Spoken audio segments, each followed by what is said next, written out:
Waktu baby tu baru keluar mai ke dunia ni, jangan duk tunggu doktor nak basuh ke apa, terus azan. Allahu akbar, Allahu akbar, ayah azan. Sebab jangan duk tunggu doktor tu basuh, sat lagi kena doktor sambut kelahiran tu, doktor sing tangan berbulu. Ada manis sikit lagi, ada manis sikit lagi, duk sikit lagi. Budak tu keluar apa kemenatang bunyi ni.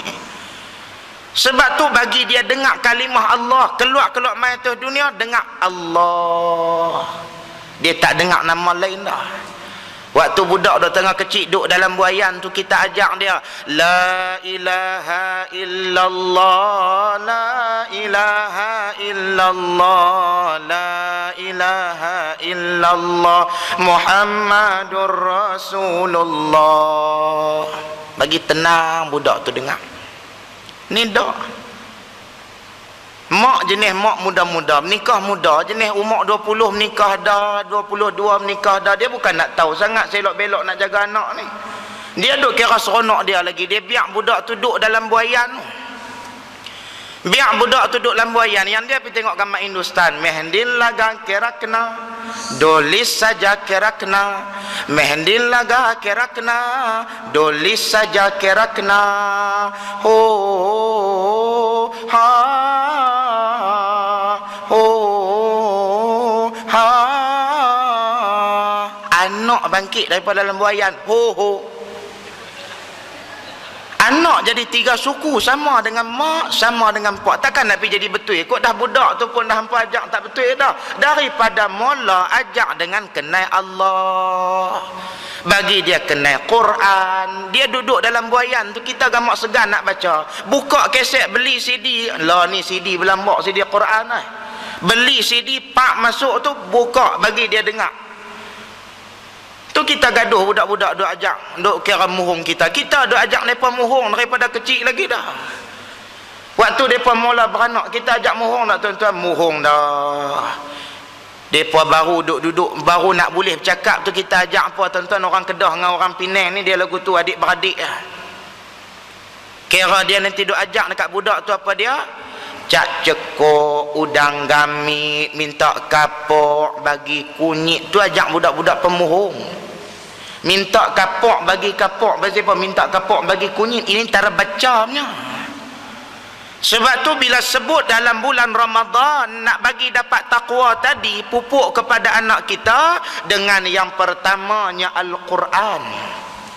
Kita nak pulun baca Quran ni bila tuan-tuan? Dalam bulan Ramadan pulun sekali. Habis pada tu bila kata isteri kita mengandung, pulun baca juga. Pasal apa? Pasal nak bagi anak tu keluar mai segak. Punya duk baca surah tu, tak ada surah lain lah. Surah Yusuf lah duk pedakah baca apa, pasal nak bagi jadi segak lagu Nabi Allah Yusuf alaihi salam.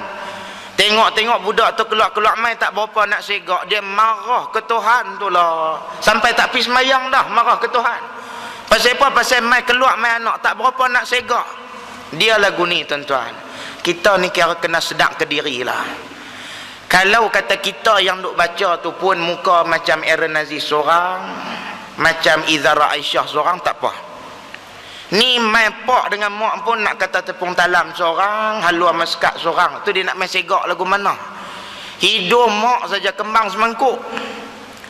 Tu dia nak keluar main segak tu lagu mana? Sebab tu kalau kata Tuhan bagi tu kira cantik dah lah. Tuhan bagi kembang ke, Tuhan bagi kincuk ke, Tuhan bagi kurus ke, gemuk ke, yang tulah zuriat kita. Alhamdulillah. Ni yang pertama, pupuk anak-anak kita dengan Quran, bagi mereka kenal apa yang dimaknakan sebagai Quran itu, kitab yang diturunkan oleh Allah Subhanahu wa ta'ala untuk apa? Panduan bagi seluruh umat manusia. Baru kita sambut nuzul Quran. Pakat-pakat dengar ceramah pasal apa? Pasal nuzul Quran dan seumpamanya. Pakat-pakat duk dengar, tapi apa kesan dia? Sebenarnya yang kata puasa ni tuan-tuan, dia merupakan alat untuk kita nak mendapat title takwa daripada Allah Subhanahu wa ta'ala. Yang dikatakan bila sebut kata puasa, dia merupakan alat matlamat kita apa dia? Adalah kita mendapat takwa daripada Allah Subhanahu wa ta'ala. Puasa tu sebagai salah satu alat untuk kita mendapat takwa yang sebenar di sisi Allah Subhanahu wa ta'ala. Sebab itulah Nabi SAW pernah sebut kepada kita, orang yang paling cerdik ni kata Nabi, al-kayyisu man dana nafsah. Orang yang paling cerdik adalah mereka yang senantiasa bermuhasabah diri. Dia duduk seorang-seorang, dia kira nilai, dia kira hitung diri dia. Dia tak pernah hitung diri orang. Sebab kita pada hari ni kerapnya kita duk hitung diri orang. Orang ni tak betul, orang ni tak kena. Ni masuk dalam bulan Ramadan ni tuan-tuan, nak hitung diri kita. Antara sifat keji yang kita kena buang di dalam bulan Ramadan ni sifat apa tuan-tuan? Sifat marah dalam diri kena buang. Marah dalam diri ni kena kikih pelan-pelan bagi dia keluar. Sebab marah ni tuan-tuan, dia boleh membawa kepada sampai kepada satu tahap membunuh. Marah ni kata Al-Imam Al-Ghazali rahimahullahu ta'ala, bahawasanya marah terbahagi kepada 4 bahagian. Yang pertamanya, orang yang cepat marah, dia cepat reda. Siapa dia tuan-tuan? Kita semua. Waktu bila ni? Waktu tu imam jadi imam semayang tarawih, pakat-pakat duk marah ke tu imam. Pasal apa? Pasal tu imam tu baca panjang sikit, kita pakat-pakat duk marah. Sedangkan dalam bulan Ramadan jangan duk marah lah, balik lambat sikit tak apa, 10.30 balik tak apa, 11 saya balik tak apa. Jangan duk kalut kita duk kira nak balik pi awal. Bulan Ramadan kita terbiak lagu tu lah. Pasal Nabi SAW kata apa? Alaikum bikathratis sujud. Perbanyakkan sujud dalam bulan Ramadan ni terutamanya. Kalau kata kita tak larat nak semayang berdiri, pasal semayang tarawih ni dia nama dia sunat muakkad, sunat yang dituntut. Tak larat nak semayang berdiri, tuan-tuan semayang duduk tak apa. Atok kerusi ni sepanjang sah mula ni semua kerusi belakang, tak apa. Relax yang semayang, kira tak ada apa tu imam baca panjang pun kita tak marah. Pasal dah semua pakat-pakat duduk belakang. Tapi masalah saya kira bisui, saya kira duduk tak apa nak boleh saya bisui. Tak boleh duduk, tidur. Kira 15 saf ke belakang ni semua pakat-pakat tidur belakang. Tu imam kalih-kalih belakang istau. Hei, semua pakat-pakat tidur ni. Dengan tu imam minta toto lebih ada tak? Malam tu semua satu masjid Brown Garden ni, Taman Tun Sadun ni semua pakat-pakat tidur belakang. Allahu Akbar. Orang cari tu imam tak ada, duk lena. Bok mai dengan selimut. Tuan-tuan satgi malam bok mai toto, bok mai daripada rumah ni. Hoi, tanggung toto bok mai. Kalau tak larat boleh semayang sambil tidur, tak boleh tak larat sambil tak boleh sambil tidur, sambil duduk. Kira nak suruh juga semayang, tapi hakikatnya semayang hari ni Allah letihnya tuan-tuan, tengok kesian. Kena pula masjid yang buat 20 masjid tuan-tuan, saya tak tahu buat berapa. Kena masjid buat 20 ni tuan-tuan. Habis takat 8 tutup bilai baru al-khalifatul awal ba'da Rasulullah sallallahu alaihi wasallam al-imam brum bunyi motor dah. Tak ada nak baca doa lagi. Sat lagi yang dia tinggal pun hak tak larat tu lah, hak kaki gaut, angin, sendal lutut, semua yang tu hak duk tinggal pun. Sebab itulah kalau kata kita tengok, buat tazkirah pun bagus, buat 20 pun bagus. Sebab itulah apabila kita tengok baru ni ada yang kata tak bagus buat tazkirah ni, menghalang ibadat tarawih. Bukan. Tazkirah tak pernah ganggu ibadah tarawih. Tuan-tuan, tarawih ni kalau kata tuan-tuan tak mau buat di masjid, tuan-tuan nak balik buat suami isteri di rumah pun boleh buat lah. Bukan wajib kena buat 9.30 mesti kena diri tarawih dah. Tuan-tuan buat 8 di masjid, balik sat lagi pukul 3 pagi, bangkit sat lagi, kita semayang lagi 12 rakaat. Allahu Akbar. Seronoknya tuan-tuan. Bukan wajib kena semayang 20 tu di masjid, dia cuma sunat berjamaah, digalakkan bagi kita berjamaah. Buat. Bila sebut kata semayang tarawih ni apa? Dia semayang yang berehat-rehat. Sebab tu kita buat selawat dalam tarawih tu. Kita buat selawat tu tujuan dia apa? Dia nak bagi orang berehat. Kalau kata kita buat tazkirah tuan-tuan, bila sebut kata kita buat tazkirah, maknanya dalam bulan-bulan lain orang tak ramai. Pasal tu kita duk gelut nak buat tazkirah tu. Tuan-tuan tengok 29 Syakban baru ni. Istihar kata duk esok tu nak puasa, semua pakat-pakat mai ke masjid, penuh masjid macam nak lekang di masjid tu. Kalau kata bulan-bulan lain kira tak ada. Bila sebut kata kita buat tazkirah yang tu, apa dia peranan tazkirah? Sat lagi kita akan sambung lepas daripada kita berehat sebentar dan kita kembali ke studio insya-Allah. Baik, bila sebut kata tazkirah, yang tujuan kita buat tazkirah ni dia sebagai peringatan kepada semua yang mai, pasal bulan-bulan lain tak ada orang. Bulan lain hak duk mai mengaji ni muka tu.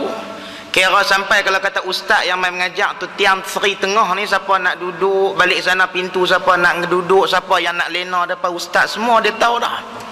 Sebab tu yang kita geluk buat tazkirah dalam bulan Ramadan sebagai peringatan kepada diri si pentazkirah dengan semua yang mendengar tadi ni. Pasal apa? Kita semua perlukan kepada satu titik muhasabah, hitung diri kita, nilai diri kita sebelum dihitung di hadapan Allah Subhanahu wa taala.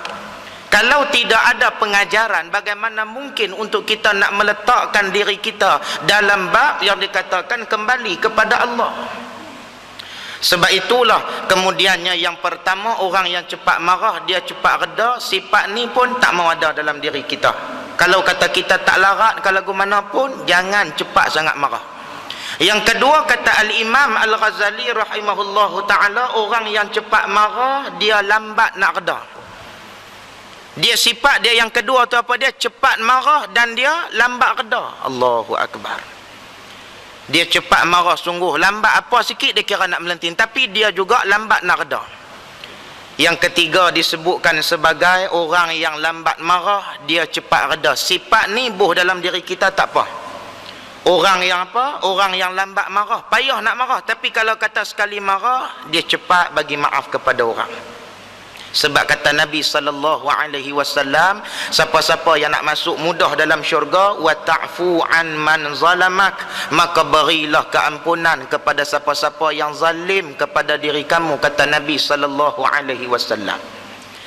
Sifat yang jangan ada dalam diri kita, sifat yang keempat, kata Al-Imam Al-Ghazali rahimahullahu ta'ala, iaitulah orang yang lambat marah dan dia juga lambat nak reda. Yang ni jangan ada. Yang ni sifat siapa tuan-tuan? Sifat damak. Damak dalam gambar Seri Mersing tahun 1962 arahan Saleh Gani. Damak ni dilakonkan oleh Nordin Ahmad. Mustafa Ma'ruf jadi delik. Ning Yatimah jadi buruk. Seri Umi Kalsum. Umi Kalsum mati dah. Lepas daripada tu Syarif Medan tu Pak Malau tu. Syarif Medan tu Pak Malau dalam cerita tu. Tuan-tuan tak tengok lagu mana yang kata damak ni Pak Malau tu buat ke dia. Tapi dia sampai ke sudah Pak Malau tu minta maaf ke dia, dia tak mau bagi. Ni sifat cukup huduh.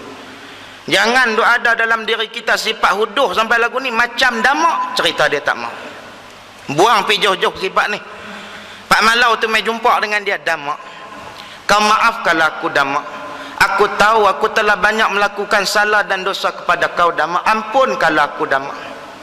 Sebelum Pak Malau berkata sesuatu, dia damak, dia jenis cakap satu.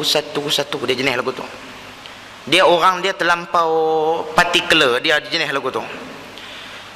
Sebelum Pak Malau berkata sesuatu, izinkan saya mengatakan sesuatu terlebih dahulu Pak Malau. Apa dia damak? Nyatakan damak, silakan damak. Saya ingin pulang ke Pahang Pak Malau. Saya tak mau lagi tinggal di bumi Mersing ni Pak Malau. Janganlah begitu damak. Kau tinggallah di bumi Mersing ni damak. Hiduplah bahagia kau berdua bersama dengan anakku Seri di Mersing ni damak. Kajang Pak Malau, kajang belipak dia merah. Kajang hamba mengkuang layu, dagang Pak Malau, dagang bertempat, dagang hamba musafir lalu. Daripada muar lompat pergi ke kajang, tobat lahum, tak mau bagi maaf lah tu. Sampai ke sudah dia tak bagi. Pak Malau tu kata, sudahlah damak, ampunkanlah aku damak. Sedangkan Nabi ampunkan umat damak. Itu Nabi Pak Malau, saya bukan Nabi. Telajak perahu boleh ditarik Pak Malau. Telajak kata buruk padanya, mampu Kalau saya jadi Pak Malau tu tuan-tuan, saya tahu ajak damak tu. Han nak melingkuk balik Pahang ke, han melingkuk bang lah. Penat kita duk minta maaf ke dia sampai ke sudah dia tak mau bagi. Sikap yang lagu ni mau duk kena buang daripada diri kita. Orang yang lambat nak marah, tapi kalau kata sekali dia marah, dia tidak mudah bagi maaf kepada orang. Sebab itulah ini sifat yang nak kena lentok daripada diri kita. Nak kena didik sifat ni tadi dengan apa? Dengan Al-Quran. Yang kedua kata Nabi SAW, bima'rifatil halali wal haram. Kenalkan dengan anak-anak kamu. Bila kata mereka masuk kepada usia yang sepatutnya, ajak kepada anak-anak kamu tentang halal dan haram. Batas-batas pergaulan. Hari ini orang kita puasa-puasa tapi buat maksiat serupa juga. Puasa tak? Puasa. Bawa anak dara orang tak? Bawa. Naik tak dengan lelaki yang bukan mahram? Naik. Naik motor, naik kereta, pi mana-mana berdua-duaan. Hukumnya adalah haram. Sebab apa ni? Sebab mak ayah tak pernah terang kepada dia tentang perkara yang halal dan haram. Hari ni tuan-tuan, saya tengok macam-macam. Saya duduk atas jalan hari ni, sehari duduk atas jalan. Semalam saya tak balik ke sebelah seberang. Saya duduk di Bertam, tak balik. Habis kuliah saya semalam tazkirah di Bukit Jambui, saya tidur sat. Habis daripada tu terus ke masjid Batu Maung, ada qiyamul lail. Tadi pukul 9 balik pergi di seberang, ada kuliah duha di Sungai Dua. Mai kat tuan-tuan pula saat lagi nak kena patah balik pula pergi seberang, ada apa nama ni, tazkirah Ramadan masjid Sungai Puyu. Esok pagi-pagi masjid Matan Jangguh qiyamul lail juga. Duk kira berjalan ya. Bila kata berjalan atas jalan ni tuan-tuan, nampak macam-macam jenis manusia duk ada. Yang beriman ada, yang fasik ada, yang munafik ada, hak kafir ada, macam-macam. Bila kita tanya puasa tapi dia buat perkara yang dia datangkan hukum haram di sisi Allah Subhanahu wa taala. Antaranya baru ni, habis kuliah saya di Batu Lapan, Ulu Kinta, Perak. Ada orang dia mai jumpa dengan saya, dia kata, "Ustaz, anak saya ni Ustaz, Allahu Akbar, teruk Ustaz. Dia ni satu manusia yang dia tak mau dengar kata mak ayah langsung, tak mau. Dia boleh tinggal saya Ustaz, saya jaga dia 22 tahun, dia ikut laki-laki yang dia baru kenal 2 minggu Ustaz." Allahu Akbar. Pasal apa ni tuan-tuan jadi lagu ni? Pasal dia tak tahu halal dan haram. Kita tak pernah ajak kepada dia. Cuba kita buka balik ke anak-anak kita. Balik sekali lagi tuan-tuan, buka. Ya, ada di rumah dah buka gambar apa? Gambar Sanggam tahun 1964. Vai Jayatimala dalam gambar tu jadi Radha, kan? Kemudiannya Raj Kapoor jadi Sundar. Lagi seorang apa ke nama saya tak ingat dah, kan? Tuan-tuan balik, buka balik dalam gambar tu. Apa jadi? Radha tu, Sundar tu nak mengorak sampai ke Sudah, punya susah. Akhirnya dapat jugalah, tapi jual mahal. Kita kena ajak dekat anak-anak kita, jadi jual mahal lagu tu. Punya susah panjat sampai ke atas pokok tu. Yang Radha tu duk mandi dalam kolam tu. Mere mangki gangga, har tere mangki jamnata, bor Radha bor sanggam hoga ke nahi, ada bor Radha bor sanggam hoga ke nahi. Apa Radha tu kata? Nahi kebi nahi. Dia tak mau. Tapi sat lagi dapat tak tuan-tuan? Dapat. Tu yang nyanyi lagu lain pula. Har dil jo pyar karega, hoga na jaega, divana se karome. Sambung sendirilah tuan-tuan ni. Dalam pada duk seronok tu sat lagi, biasalah hubungan rumah tangga suami isteri ni kok mana pun akan ada juga berkelahi dia tu. Sedangkan lidah lagi kan tergigit tu. Yang Raj Kapoor dia main piano putih tu. Dost dost na raha, pyare pyare na raha. Tuan-tuan buka balik gambar tu bagi ke anak-anak kita. Bagi mereka ni jadi manusia jual mahal sikit ni. Asal kata laki-laki pi di pasar Ramadan tu, budak-budak tu bukan ada kerja apa. Budak-budak lelaki tu sulak dalam, tak mampu beli, duduk atas motor, duduk makan kacang. Kadang-kadang kacang pun tak mampu beli, duduk makan apa nama ni, lalang. Duduk gigit lalang sampai kopok pun tak mampu beli. Yang tu duduk pergi bercinta, duduk gigit lalang tu. Saya tak berapa nak reti buat, sebab saya tak biasa duduk buat, kan? Tapi kalau kata buat tu jadi jugalah. Hingga kira benda-benda yang ni kira manusia cukup mau. Benda-benda hak jenis haram dan berdosa, nafsu cukup suka. Sebab tu kita kena terang ke anak-anak kita yang ni boleh, yang ni tak boleh. Tanggungjawab kita tu. Esok kalau kata masuk dalam kubur, Allah Ta'ala tanya, sakit. Pasal kubur ni kata Nabi SAW, innal qabra awwalu manazilil akhirah. Yang kata kubur itu merupakan rumah kamu yang pertama di alam akhirat Allah Subhanahu wa ta'ala. Sebab tu kena jaga. Berapa ramai hak tak mau nak jaga daripada sudut kubur dia. Tuan-tuan, kita ni semua esok ni jangan sampai jadi golongan yang bangkit di alam kubur baru nak qiyau. Wa nufikha fis suri fa idahum minal ajdathi ila rabbihim yansilun qalu ya wailana man ba'athana min marqadina hadha ma wa'ada ar-rahmanu wa sadaqal mursalun in kanat illa sayhatan wahidatan fa idahum jami'un ladaina muhdarun. Ayat daripada surah Yasin. Allah Ta'ala kata, yang kata wa nufikha fis sur, apabila ditiupkan sangkakala, kata Allah Subhanahu wa taala, maka semuanya faidahum, maka depa ni semua ni akan duduk menuju kepada Allah Subhanahu wa taala dalam keadaan yang segera. Semua kita akan bangkit pi menuju kepada Allah Subhanahu wa taala, bawa pi amalan masing-masing. Sebab tu amalan kita, tuan-tuan, kena jaga daripada Allah. Amalan kita semayang, tuan-tuan, berapa banyak, tuan-tuan? Kita semayang, hati kita khusyuk sungguh ke tak ke, kita saja yang tahu. Kita dengan Allah Subhanahu wa taala sahaja yang tahu. Saya duk semayang selama ni, saya tak berani saya jamin khusyuk. Waktu bila yang kita nak ingat benda yang hilang? Waktu semayang. Ninda punya takbir Allahu Akbar, sini mula ingat. Kunci tadi letak tak mana? Letak atas peti air. Baru duduk ingat. Tidak kalau kata waktu-waktu lain tak pernah duk ingat pun, kunci hilang ke, tang mana kita bubuh ke, tak pernah duk ingat. Tapi bila masuk dalam waktu semayang, dia mula duk ingat macam-macam. Ini hakikat manusia. Sebab tu bila sebut kata kita nak bawa balik bekal kepada Allah ni, tuan-tuan, Allahu Akbar. Bekal apa yang kita ada? Kita tidur saja. Hari ni katalah kita tidur 8 jam. Tak usah duk ambil kira hak budak tu. Yang kata budak tidur, kita waktu kita mula dilahirkan oleh Allah Subhanahu wa taala, Tuhan buat keluar kita melalui ibu kita tadi ni, 22 jam dah kita tidur. Ibu kita lahirkan kita dengan izin Allah, 22 jam kita tidur, 2 jam saja kita jaga. Kita bangkit tu buat apa, tuan-tuan? Nak minum susu, nak berak, yang ni semua 2 jam saja. Nak teriak ke apa, 2 jam. 22 jam lagi kita tidur saja. Katalah daripada umur kita 1 hari sampai lah kita hidup ni, tuan-tuan, kita ambil 8 jam.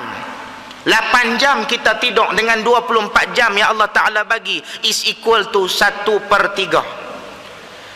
Daripada 1/3 tu katalah kita mati umur 60 tahun. Daripada 1/3 maknanya 20 tahun kita tidur ya, bukan buat apa pun. 60 tahun kita hidup atas dunia, 20 tahun kita tidur, 40 tahun kita buat ibadat. Tu pun tak tahu lagi Tuhan nak terima ke tak tahu lagi. 20 tahun tu tidur hak jenis pakai selimut, yang pakai bantai, yang pakai tilam, yang tu. Tak kira lagi tidur dalam khutbah jemaah.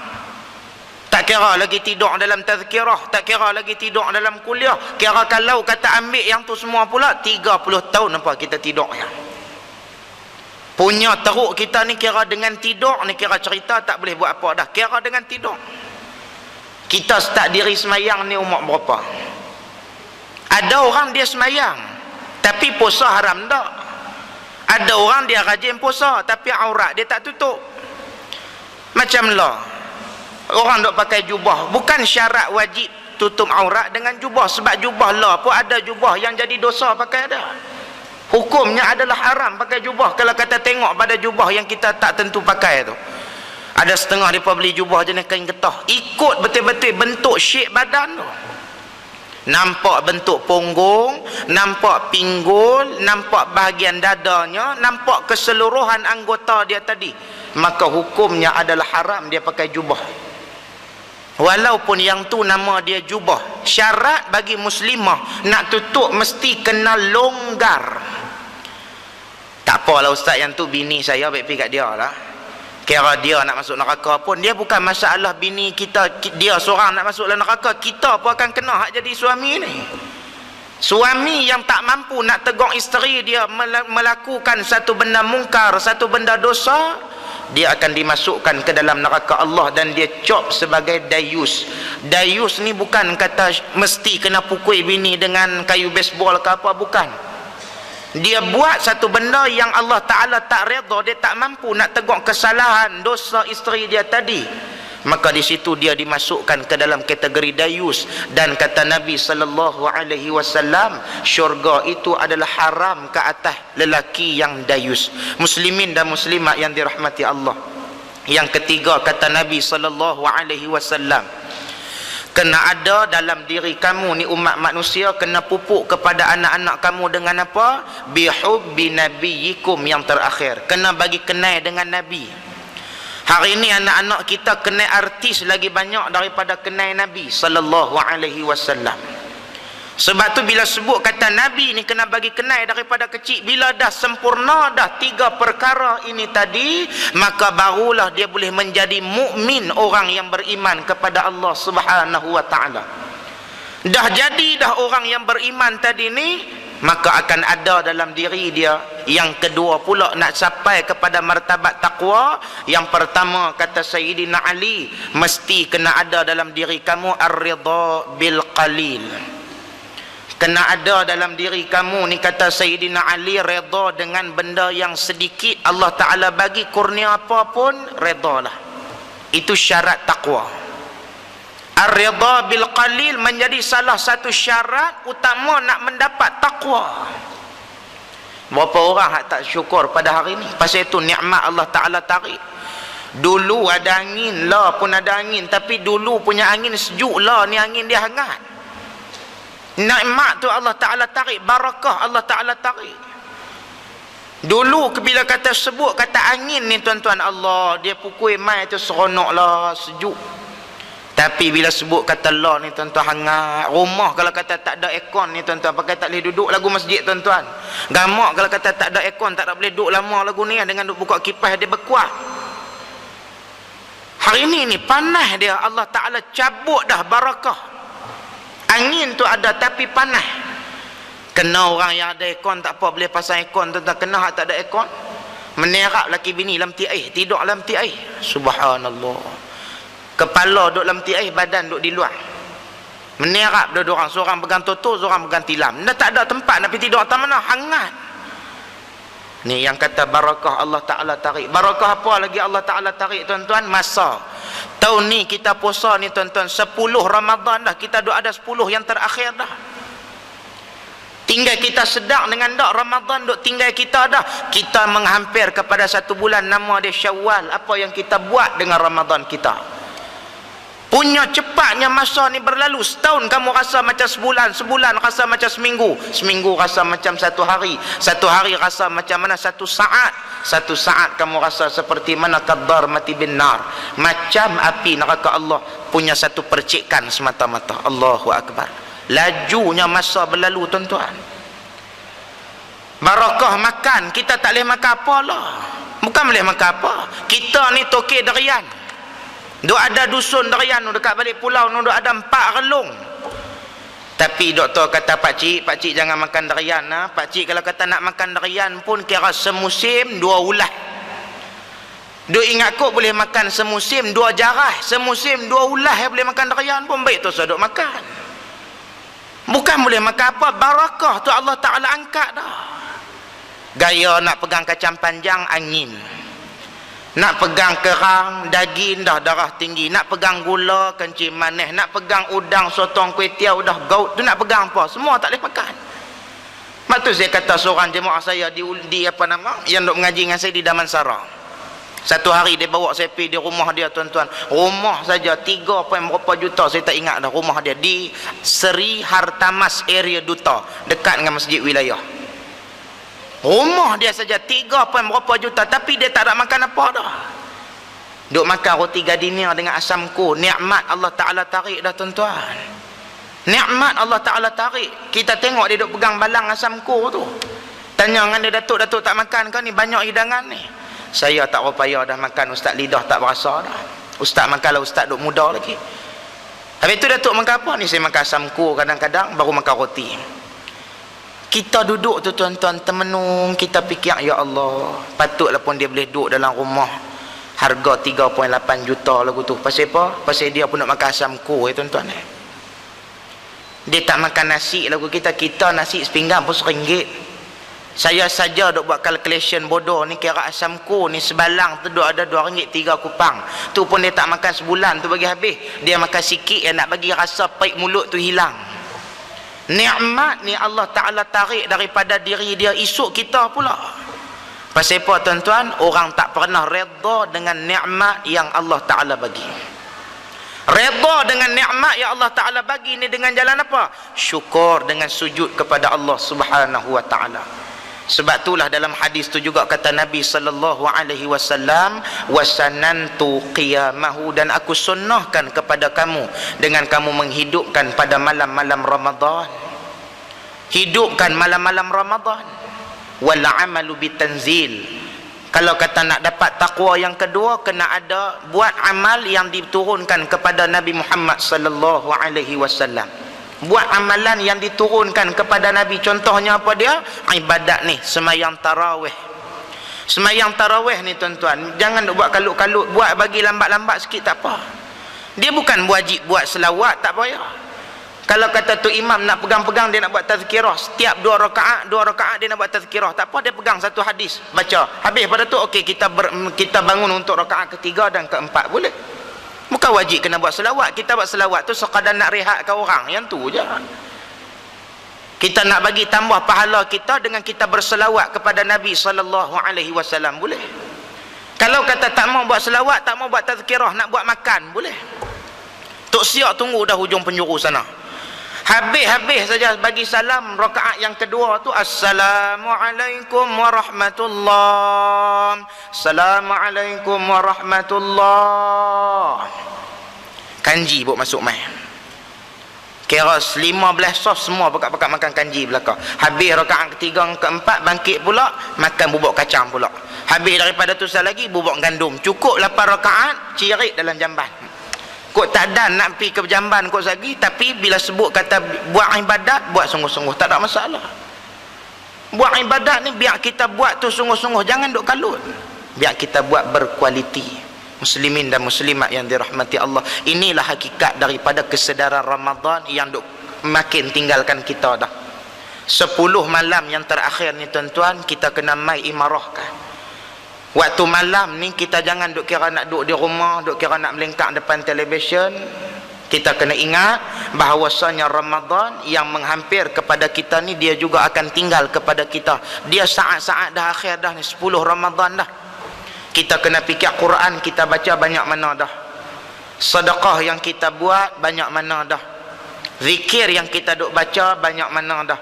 Supaya dengan kita duk buat checklist benda ni tuan-tuan, kita boleh ada satu kesedaran untuk kita mencapai ketakwaan di sisi Allah Subhanahu wa Ta'ala.